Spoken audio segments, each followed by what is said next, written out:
আসসালামু আলাইকুম। আজকে যে জায়গাটা পরিদর্শন করতে গিয়েছিলাম বা ঘুরতে গিয়েছিলাম, আমার দেখা প্রাকৃতিক অরণ্যের মধ্যে বা অভয়ারণ্যের মধ্যে এটা সবচেয়ে বেশি সুন্দর ছিল। আসলে আমি বলতেছিলাম যে আহ, শমশেরনগর, কমলগঞ্জ, মৌলভীবাজারের এই গল্ফ খেলার মাঠের কথা। এই গল্ফ খেলার মাঠটি সুদূর বিস্তৃত এবং দুই পাশে চা গাছ এবং হচ্ছে পামুল গাছ, সরি সেটা হচ্ছে রাবার গাছ। তারপর আরও যে সকল অভয়ারণ্যের বা বিভিন্ন ধরনের ফল ফলাদির গাছ, এইরকম অনেকগুলো গাছের সমন্বয়ে এখানে, এবং পাশাপাশি ছোট একটা হচ্ছে যে দিঘিও রয়েছে বা পুকুর আকৃতির মতো।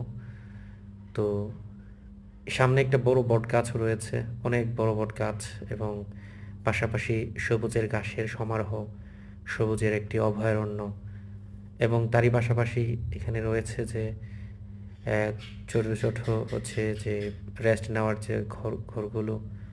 এইভাবে হচ্ছে যে এই শমশেরনগর গল্ফ খেলার মাঠটি হয়ে উঠেছে দর্শনার্থীর জন্য আকর্ষণীয় এবং মনোমুগ্ধকর, এবং এটা শ্রীমঙ্গল থেকে প্রায় 20 কিলোমিটার দূরে অবস্থিত।